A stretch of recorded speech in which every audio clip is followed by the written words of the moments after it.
Hello friends, this is Dimple Titra and you are welcome in new episode of स्वीकृति। तो चलिए आइए आज के एपिसोड की तरफ चलते हैं। स्वीकृति, कहानी आत्मग्लानि की, पार्ट 11। अगले दिन वक्त पर पहुंचने की घबराहट में मैं सुबह 6 बजे उठकर बैठ गया। मेरे रवैये को देखकर मेरी माँ उन दिनों हैरानी में पड़ जाती थी कि मैं आजकल इतनी अजीब अजीब चीजें क्यों कर रहा हूं। जब से मैं कनाडा से वापस आया था तो शायद ही कोई ऐसा दिन रहा होगा जब मैं सुबह 11 बजे से पहले उठा हूं। इसलिए मुझे सुबह 6 बजे उठा हुआ देखकर मेरी माँ कुछ बोली तो नहीं, मगर खुश जरूर नजर आई। क्या बात है, आज इतनी जल्दी उठकर बैठ गया? माँ चाय का कप थमाती हुई बोली। कुछ नहीं माँ, बस किसी से एक नौकरी की बात की है तो उसी के इंटरव्यू के लिए जाना है। मेरी यह बात सुनकर मेरी माँ खुश हो गई और फौरन उन्होंने मेरे लिए नाश्ता बनाने की तैयारी शुरू कर दी। सब कुछ इतना जल्दी तैयार हो गया कि मैं वक्त से पहले ही अंजलि की कॉलोनी के गेट पर जा पहुंचा। अभी 8 बजने में पूरे 20 मिनट बाकी थे और मैं उसके गेट के बाहर खड़ा था। ठीक 8:20 पर वो हेलो कहती हुई मेरी कार में आकर बैठ गई। इतनी देर इंतजार करने के बाद मैं थोड़ा सा चिड़चिड़ा गया था क्योंकि मुझे पूरे 40 मिनट उसका इंतजार करना पड़ा था। तो मैं बड़े रूखे लहजे में बोला, हाय। जब उसे मेरा अंदाज कुछ उखड़ा सा लगा तो वो मुस्कुरा कर बोली, क्या हुआ? तुम्हें नहीं पता कि क्या हुआ? मैंने चेहरे पर सख्ती रखकर कहा। हाँ मुझे पता है, मैं देर से आई हूं, पर क्या करूं, आज देर हो गई। उसने होठ पिचकाकर बड़े बेचारेपन से कहा।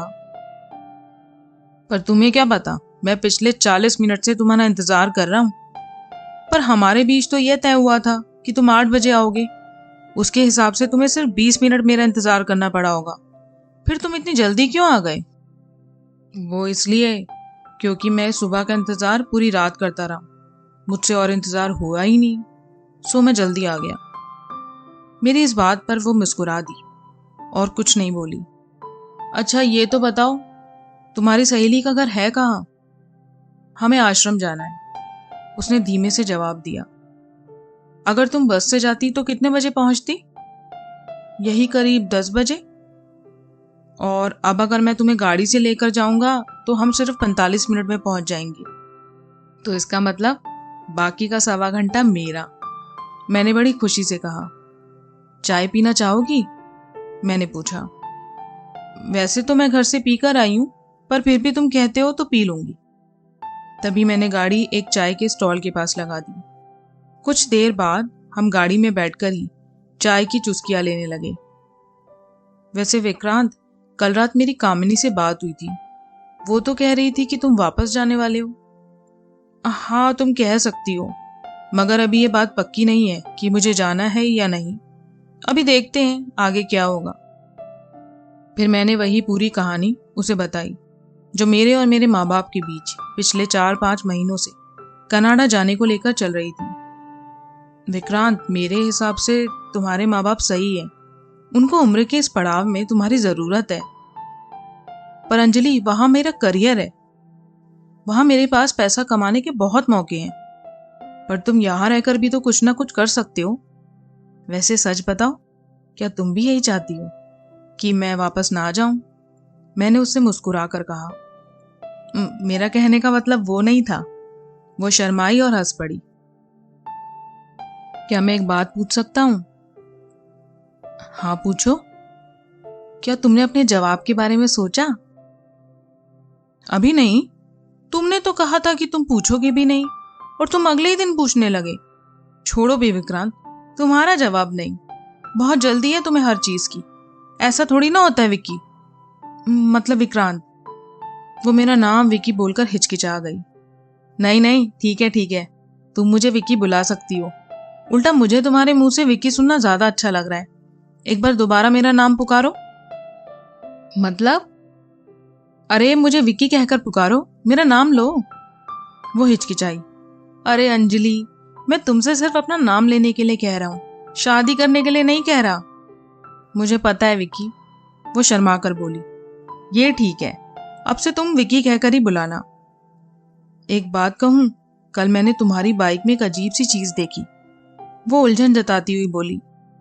अच्छा, क्या? मैंने पूछा। तुम्हारी बाइक में फुटरेस्ट नहीं है, तो बैठने में काफी परेशानी हो रही थी।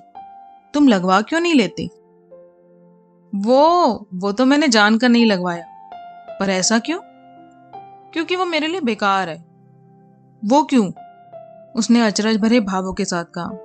क्योंकि मेरी बाइक पर कभी कोई लड़की बैठती ही नहीं, तो फुटरेस्ट लगवा कर क्या करता? कभी खुलना तो था ही नहीं। तुम्हारी माँ और बहन भी नहीं बैठती? नहीं, वो लोग तो हमेशा कार से ही जाना पसंद करते हैं। अगर तुम कहती हो तो लगवा लूंगा। बताओ, लगवाऊं? मैंने मुस्कुराकर तिरछी निगाहों से उसकी आंखों में देखा। नहीं, अभी मत लगवाओ। जब भी मैं तुम्हें फुटरेस्ट लगवाने के लिए बोलूं तो तुम समझ जाना कि मेरी तरफ से रिश्ते के लिए हाँ है। उसकी ये बात सुनकर मैं तो क्या, कोई भी हैरान हो जाता। यार, ये कैसी हाँ हुई? बड़ी अजीब सी हाँ है। मैंने हैरानी जताई। दरअसल मैं ऐसा इसलिए कह रही हूँ क्योंकि मुझे लग रहा है कि शायद मैं झिझक में सीधे सीधे तुम्हें कोई जवाब ना दे पाऊं। तो अगर मैंने फुटरेस्ट लगाने के लिए कहा तो तुम मेरा जवाब हाँ में समझ जाना। चलो ठीक है, जैसा तुम्हें अच्छा लगे। मैंने कंधे उचकाकर इस बात के अजीब होने की पुष्टि की। मैंने पहले ही कहा, मुझे उसकी कुछ बातें बहुत अजीब लगती थी। वो कुछ जगहों पर बहुत अजीब बातें करती थी, पर मुझे उसकी वो अजीब बातें भी बहुत अच्छी लगती थी। उस सुबह 10 बजे की बजाय मैंने उसे 12 बजे तक अपने पास रोके रखा। दरअसल मैं हर अगले आधे घंटे में उसे छोड़ देने का इरादा करता, मगर मेरा लालची मन मुझे फिर ऐसा करने से रोक देता। ये बात और थी कि मैं उसे रोके रखने की जिद कर रहा था, जबकि वो बार बार जाने को कह रही थी। पर जाने क्यों? उसके कहने के अंदाज से ऐसा लग रहा था कि वह जाने को कह तो रही थी, मगर मन उसका भी जाने को नहीं चाह रहा था। वरना जितनी जोर जबरदस्ती से वो बोल सकती थी, उसने उतना जोर लगाकर जाने वाली बात कही ही नहीं। 12 बजे मैं उसे उसकी दोस्त की कॉलोनी में लेकर पहुंचा। उसने अपनी किताबों का बैग पीछे वाली सीट पर रखा हुआ था, तो जब नीचे उतरने से पहले उसने बैग पीछे वाली सीट से उठाने की कोशिश की तो उसका हाथ ठीक तरह से नहीं जा रहा था। तब मैंने पीछे झुककर उसका बैग उठाने की कोशिश की। ऐसा करते वक्त मेरा चेहरा उसके चेहरे के इतना ज्यादा पास आ चुका था कि अचानक मुझे उसकी सांसों की गर्माहट महसूस हुई। उसकी गर्म सांसों को इतनी नजदीक से महसूस करने के बाद मेरा दिमाग बंद हो चुका था। एक अजीब सा नशा दिमाग पर छा गया। मैं उसको इन 2 मुलाकातों में इतना तो पहचान गया था कि वो काफी गैरतमंद लड़की थी, पर फिर भी मैं खुद पर काबू न रख सका और नतीजन मेरा चेहरा अपने आप ही उसके चेहरे की तरफ झुक गया। मेरे चेहरे को इतना पास महसूस करके वो सकपका गई और कुछ बोल ना पाई। अगले पल उसने भी अपनी आंखें बंद कर ली। ऐसा लगा जैसे उसका भी खुद पर कोई बस नहीं चल रहा था। मैंने एक नजर खिड़की के बाहर दौड़ाई। आसपास दूर तक कोई नहीं दिख रहा था। गर्मी की दोपहरी थी तो सन्नाटा पसरा हुआ था। मैंने एक पल भी गंवाए बिना अपनी आंखें बंद की और अपने होठ उसके होठों पर रख दिए। उस पल मेरे बदन में जो बेचैनी हुई, उस बेचैनी को बयान कर पाना मेरे बस में नहीं। मैं अपने होठों से उसके मुलायम होठों को महसूस कर रहा था और वो चुपचाप पत्थर की तरह बैठी हुई थी। उसके शरीर में कोई भी हरकत नहीं थी। उसी वक्त उसके चेहरे के भावों को अपनी आंखों में कैद करने के लिए मैंने एक पल के लिए अपनी आंखें खोलकर उसका गुलाबी चेहरा देखने की कोशिश की। पर मैं ये देखकर चौंक गया कि उसकी बंद आंखों से आंसू बह रहे थे। मैं डर गया और फौरन पीछे हटकर बैठ गया। आधे मिनट तक वो उसी तरह आंखें बंद करके बहती हुई आंखों के साथ बैठी रही। उसके बाद मैंने बड़े ही मध्यम स्वर में उसका नाम पुकारा, अंजलि। उसने आंखें खोलते हुए रुमाल से अपने चेहरे को पोंछते हुए जवाब दिया। क्या हुआ? मैंने सहमे हुए लहजे में पूछा। कुछ नहीं, वो भर्राई हुई आवाज में बोली। इस पल तक मैं बिल्कुल डर चुका था। मुझे लगा मेरे आवारा मन ने मुझे मुसीबत में तो नहीं डाल दिया। मुझे ऐसा लग रहा था जैसे मुझसे बहुत बड़ी गलती हो गई। वैसे गलती तो मुझसे हुई थी, क्योंकि जहां तक मैं अंजलि को अब तक समझ पाया था, मुझे लग रहा था कि अब वो मुझसे कभी बात नहीं करेगी। मगर उसने मुझसे कुछ नहीं कहा और फौरन पीछे झुककर किताबों का बैग उठाया। तुम नाराज हो? मैंने उसकी नजरों में झांकते हुए पूछा, जबकि वो मेरी तरफ देख भी नहीं रही थी। मगर उसने कोई जवाब नहीं दिया और मेरी तरफ देखे बिना गाड़ी का दरवाजा खोलकर बाहर निकल गई। मैंने उसे एक बार फिर आवाज लगाई, अंजलि। विक्रांत बाय। और यह कहकर वो चली गई। उसने पीछे मुड़कर एक बार भी मेरी तरफ नहीं देखा। मैं अपनी गाड़ी से उसे तब तक देखता रहा जब तक वो मेरी आंखों से ओझल नहीं हो गई। इसके बाद मेरे पास वहां से वापस आने के अलावा कोई भी चारा नहीं था। मेरा दिल उस वक्त बड़े जोरों से धड़क रहा था। जो दिल आज सुबह तक खुशी के मारे पागल था, वही दिल इस वक्त गम के मारे डूबा जा रहा था।